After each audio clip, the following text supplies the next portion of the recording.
wine, sexy wine. I just love how your waistline moving. I love how your waistline moving. I love everything when it comes to sexiness. Voice of the Man, Bongo Prime representing for Activated Mornings on WEFM 99.9. WhatsApp us or call us at 457-9997. Rise and shine. Let's get ready to take on the day. Activated Mornings on WEFM 99.9 is on now.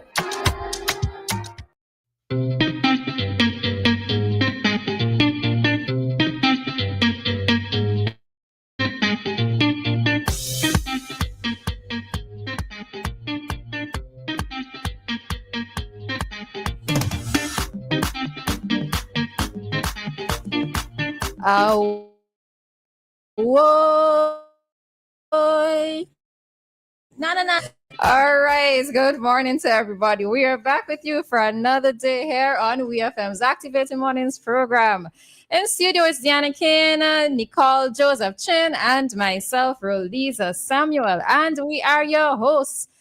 A former, well, she was actually a co-worker of mine, but at the time she was working at the station I used to work at. She's the hostess with the mostess, all right? So we are the hostess with the mostess. So we're here to just make your morning a little brighter as you get up and you get going with your day, whatever it is that you are doing with that day. All right, I know that many children, I suppose, are in a little bit of a midterm break mode. When is midterm? Dianna, you have a whole son going to school. I know they have their independence celebration in school today. So I guess they're looking forward to that. Yeah. When is the midterm break? When does it start? I haven't heard anything about a midterm break. Oh, they don't have one? No, they're going back to school on Thursday. Yeah, this Thursday. So I heard. Listen, I don't know. I didn't see any communication from the teachers to say there's going to be a midterm break, and I honestly don't even remember what usually happens around Independence time. Do we go home for a break? I don't remember. I don't think you go home for a break. I think you just have a day where you do your internal celebrations, and then there's the school's rally. But even when the school is having independence rally, there would still be some children in school. Some would go to the rally and some would be in school. Okay, I remember one time there used to be a midterm break. You don't remember that? I don't remember a midterm break. I don't know. Okay, all right. Let's start over. Good morning to you, Dianna. Good morning, Roleza. Good morning, Nicole. Good morning, everybody. How are you feeling? All right, and with the Trini accent, Nicole, how are you feeling? I day. I'm real good. How are you? Oh, I'm feeling much better. I'm on top of the world, and I'm saying good morning to everyone in St. Vincent and the Grenadines, the diaspora, the Caribbean, anybody listening far and wide. Bonjour, buenos dias, bon dia. All right. Look at y'all with your languages. Okay. All right. So we are going to get this morning started. And good morning to Kojo as well as the persons on the live. To Asman and to Miss Joseph. Midterm should be from tomorrow. I doubt the children will go back from what I heard from the principal. All right. So midterm. I knew Dianna had me here thinking like I make up this thing. I knew that at one point there was a midterm break. All right, let's begin our program this morning. All righty. So I'm hoping that everybody morning Crumpet. I can't even see what Crumpet right now. You see, Crumpet just trouble me all in the morning, you know. Crumpet, no.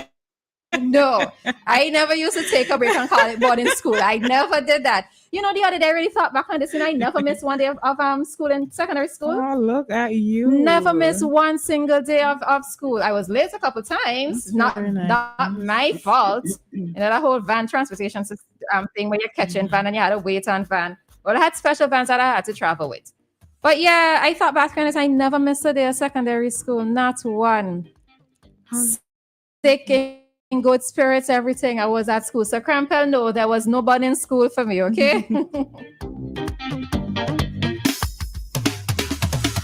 Okay, and as we are talking about school, good morning to Bob.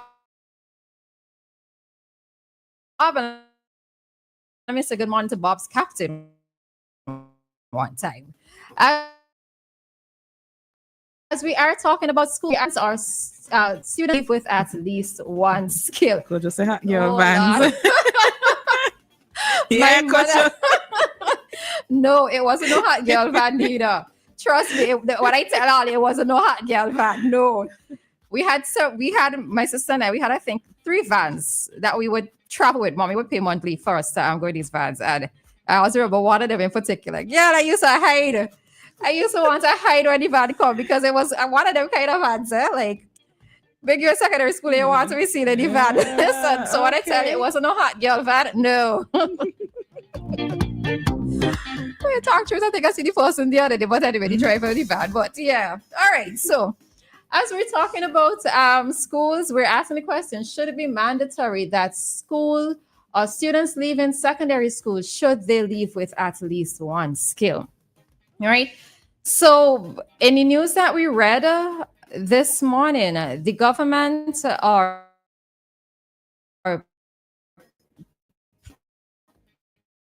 Finance Minister Kamala says that apart from the four that the government is going to implement another one called the guarantee of wow, look at me this morning talking about school and reading properly. No, okay, let me go again. Yeah. So he said, if you are a young person, you graduate from college, from university, or from secondary school, we will make sure that you have an opportunity to either be an apprentice, to get training, to get a job, to get entrepreneurial support, or to get a scholarship to go to the next level, because the government will give you the opportunity to go forward. All right. So they are going to be implementing a GATE program, which is going to, or the name of the program is GATE. Which is going to guarantee apprenticeship, training, and employment, as well as scholarships for young people. Now, I think most of you, if you've listened to me well enough over the past 2 years, you know how much it is that I push for students leaving schools to leave with a skill. And I came across a post yesterday. I think this is in relation to Nigeria, but it was still quite applicable. So the post says, skills over certificates, a global lesson. In countries like Germany, Austria, Denmark, and Singapore, young people gain practical skills before they even finish secondary school. Instead of waiting until after graduation to search for jobs, they enter structured apprenticeship systems that blend learning with earning. So 3 to 4 days a week, students work in real companies, gaining hands-on experience. 1 to 2 days a week, they attend vocational schools to build a theoretical knowledge. Training and practical for the job market. All right, so it goes on a little bit more by giving examples in other countries as well. So successful countries can be noted, such as Germany, Austria, Denmark, and Singapore. Now, what it is that I found very interesting is this youth they could choose their education, but with skills, confidence, and options. The truth is simple. A society that only values degrees will keep producing jobless graduates. A nation that values skills will build industries, reduce poverty, and poverty. It's time to build a Nigerian vocational training model that works. And I have to agree. I definitely have to agree. But before I continue, let me hear what are the thoughts from Dianna and Nicole on this. I want to say mandatory. You know, the same how it is, you have to get math and English. It's compulsory for you to do math and English. Mm-hmm. My opinion is that math, English, and a skill.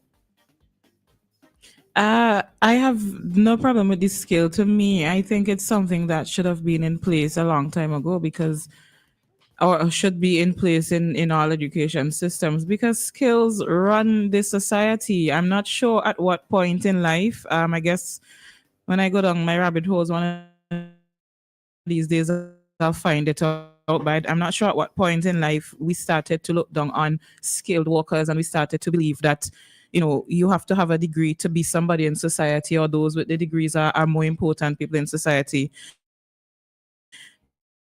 When the reality is the food we eat, the people who give us the food, whether they fish or they farm, these are people who have particular sets of skills that even some of us with degrees don't even have. How many of us without degrees know how to fish? Do you know how to tie a knot? Do you know how to put the bait on so the fish don't take all your bait and you end up with no fish? The fish just have a nice meal and then go about its way. I don't know much about farming. There's certain things you can put me to do when it comes to farming, and my them things going dead, or I probably just ain't gonna know with soil or how deep or what to do with them. When it comes to building, what we live, we're all occupying buildings, and it's people with the skills that build these things for us. Run the blocks, run the concrete, know how to put in this, know how to put in that, and all of these things. I'm not sure, when we started to look down on our skilled workers, because these are the people, in my opinion, who I see, basically it should have been important in somebody's mind a long time ago for children to learn skills in school. But then I guess the education system has its goal, and hopefully we just, as we go on in time, I just hope that more of us would decide to take charge of our education system. I notice Barbados is doing quite a lot when it comes to the change in the education system, and their Minister of Educational Transformation, one of the things that he spoke about recently is ending the obsession with certificates, and saying that should focus on innovation, critical thinking, authentic confidence, and things like that. I think another thing they've done is they're setting up something for children, like setting it up for the future. So those who are creative and have certain skills and know to do certain things, they would let them do that work while they're in school and sort of make money from it, and they would make sure they set that up for them, so that at least when they leave school they have something that's there. And I think another one is to partner them with certain stakeholders in the society that could help them. If they have a particular set of skills, partner them with this person so they could help them, and things like that. Yeah. So okay. All right. So Nicole, you could give your opinion. We just have maybe like 2 minutes, but we would continue in another segment. If not afterlife, but in another segment. All right. So what are your Absolutely. thoughts? The initial thoughts. So I love when there is a model that speaks to hands-on. I particularly love the Scandinavian model for that purpose and that reason. And I myself, I am a product of leaving the whole academic space behind, going into technical skills, using those skills inside of a space. And what continues to excite me is that a lot of times universities and academic institutions tap into my knowledge and my experience for that similar reason and ask me to come as their CEO in residence. So I see that whole hands-on experience as really building society, changing the way we look at academia and learning, and equipping the student, regardless of their age and stage, for the future. So this is really, I love what the minister is doing. If I should say so myself, when I read it, I got thrilled and excited. The Barbados model for certain, and we have to look All forward to what the right. future So holds. okay. All right. So I know that part of what Nicole said was a bit choppy, but she is in agreement with this initiative. What we would do is that we would take a break from this discussion because I think we could flesh this out a little bit more. So we will take a break. Remember that in a few seconds' time, we are going to bring to you today's traffic talk, and then we'll continue with more commentary here on today's Activated Mornings program.